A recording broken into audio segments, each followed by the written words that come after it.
नमस्कार, मैं सुनील कुमार आपका स्वागत करता हूं आपके अपने चैनल क्या ऐसा होता है में। दोस्तों, कुंडली में जब काल सर्प दोष होता है तो हमें सबसे पहले उससे मुक्ति चाहिए होती है। और जब मुक्ति की हम बात करते हैं तो सबसे पहले हमारे ध्यान में एक ही स्थान आता है, वो होता है त्र्यंबकेश्वर। लेकिन क्या आप त्र्यंबकेश्वर में जा रहे हैं तो क्या आपकी पूजा विधिवत होने वाली है? क्या आपकी पूजा वरदानी पंडित जी से होने वाली है? क्या आपकी पूजा उसी हिसाब से होने वाली जिसका आप प्लान करके चलें कि मुझे पूजा का सर्वश्रेष्ठ फल प्राप्त हो? दोस्तों, ये ऐसी बहुत से सवाल आपके दिमाग में आने चाहिए। अगर नहीं आते ना तो आने चाहिए, क्योंकि मेरा अनुभव, मैं अपने अनुभव के आधार पर आपको बताऊंगा त्र्यंबकेश्वर के गुरु जी के बारे में, या फिर जो लोग यहां पर पूजा करने जाते हैं तो उनकी पूजा किस तरह से होने वाली है, उसके बारे में आज पूरी वीडियो के माध्यम से आपको बताने जा रहा हूं। दोस्तों, जैसे कि पहले मैं त्र्यंबकेश्वर में काल सर्प दोष की पूजा करने गया था। किसी गुरुजी का मैंने फोन नंबर लिया, गूगल से लिया, व्हाट्सएप के ग्रुप से लिया, अपने आसपास के फ्रेंड सर्कल से लिया। किसी एक पर विश्वास किया था मैंने कि इनके माध्यम से मुझे पूजा करानी है। 3-4 महीने पहले रिजर्वेशन करवाया, क्योंकि इतनी दूर का रिजर्वेशन भी बड़ी आसानी से नहीं मिलता है ना दोस्तों। रिजर्वेशन करवाने के बाद 3-4 महीने तक उसकी प्लानिंग करना, इस तरह से मुझे पूजा करने जाना है, त्र्यंबकेश्वर जाना है, क्योंकि सभी लोग पूजा के लिए त्र्यंबकेश्वर ही आना चाहते हैं। जब इतना सब कुछ किया, उसके पश्चात पिछला वीडियो मैंने बताया था ना आपको, जिन गुरु जी से संपर्क हुआ था, विश्वास था कि वहां पर जाकर उनसे मुलाकात होगी, मेरी पूजा होगी, किस तरह की पूजा होती है। इतना इंटरनेट पे काल सर्प दोष के लिए त्र्यंबकेश्वर का नाम है, कुछ तो अलग होगा, तभी तो ऐसी बात है। लेकिन वहां पर जाकर सबसे पहले मेरा सपना चूर हो गया था जब उन गुरु जी से मेरी मुलाकात नहीं हो पाई थी। उन्होंने पहले बोला 1 घंटे बाद मिलेंगे, 2 घंटे बाद मिलेंगे, और उसके पश्चात वो नासिक गए हुए हैं।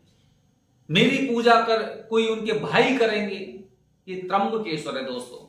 जब भी यहां पे आप किसी का नाम लेकर आते हैं, गूगल से फोन नंबर लेकर आते हैं ना, तो ज्यादातर वो खुद पूजा नहीं करते, वो आपकी पूजा मेरे भाई हैं इस तरह से कराते हैं। जबकि भाई नहीं होते, भाई तो ऐसे हैं जो हमने कभी छोटी क्लासों में एक प्रतिज्ञा पढ़ी थी, भारत हमारा देश है, हम समस्त भारतीय, यहां पे भाई बहन, इस तरह से। यही त्र्यंबकेश्वर में चलता है कि आपकी पूजा करने वाला हर इंसान उनका भाई होगा, लेकिन वो ऐसा भाई होगा जिसकी दक्षिणा उनको भी देनी पड़ती, उन पंडित जी को।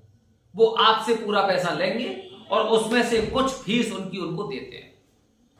दोस्तों, इन्होंने जैसे ही मुझसे मना किया, मेरे मन में किस तरह के सवाल आएंगे सोचिए। जो इंसान 24-26 घंटे का सफर तय करके अपने परिवार के साथ जाता है, और काफी लोग तो आप में से ऐसे होंगे जिनका रिजर्वेशन कंफर्म नहीं हो पाता है, सीट नहीं मिल पाती है।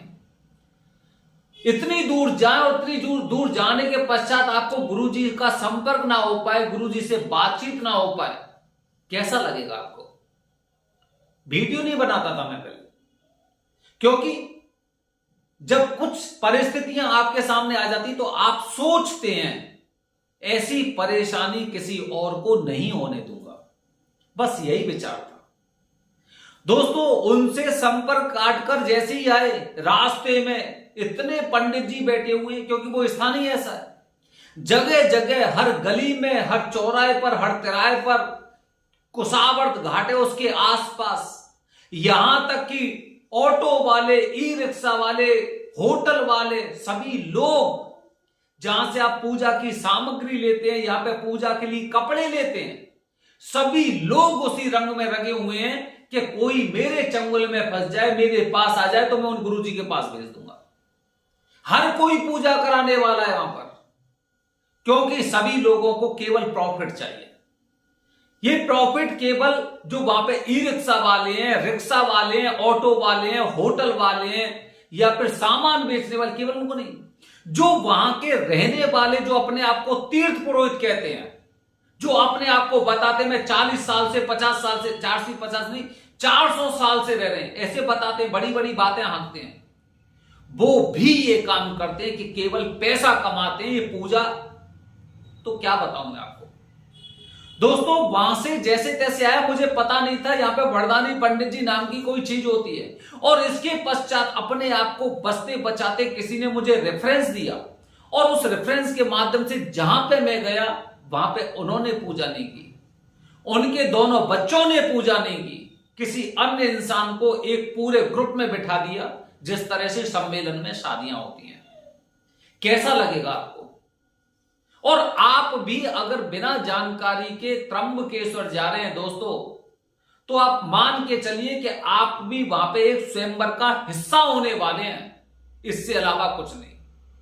पूजा नहीं, केवल आप उनकी जेब भरने जा रहे हैं, मात्र जेब भरने जा रहे हैं। पूजा तो आप कर ही नहीं पाएंगे, ये मैं गारंटी से कह सकता हूं।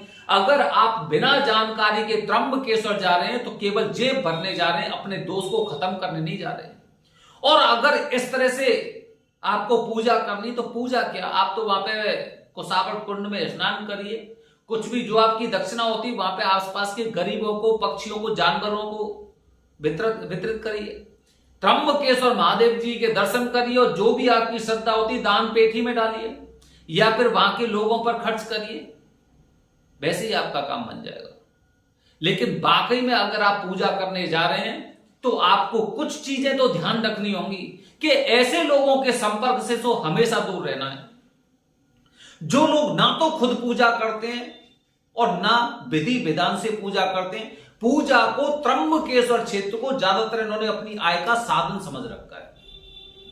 काफी लोग कहते हैं कि माता गोदावरी अहिल्या संगम, जिसे सती क्षेत्र बोलते हैं, यहां के पुराने जो वरदानी पंडित जी थे, उनके घर में से कोई ना कोई स्त्री यहां पर सती हुई थी। लेकिन शायद वो कमाने के लिए सती नहीं होती कि मेरी आने वाली पीढ़ी मेरे इस क्षेत्र पर आकर और कमाई का एक रोजगार खड़ा करेगी।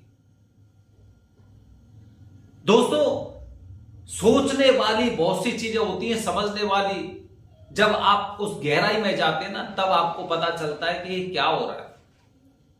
विधि विधान से पूजा के नाम पर जो लोग आते इतनी दूर से, उनकी पूजा नहीं हो पाती। क्यों नहीं हो पाती? क्योंकि उनके पास जानकारी नहीं है। इसीलिए दोस्तों हमने प्लान किया, हमारा यह उद्देश्य रहा कि यहां पे जो भी लोग आएंगे, हमारी वीडियो देखकर आएंगे, उनकी विधि विधान से पूजा कराने की गारंटी तो हम लेंगे।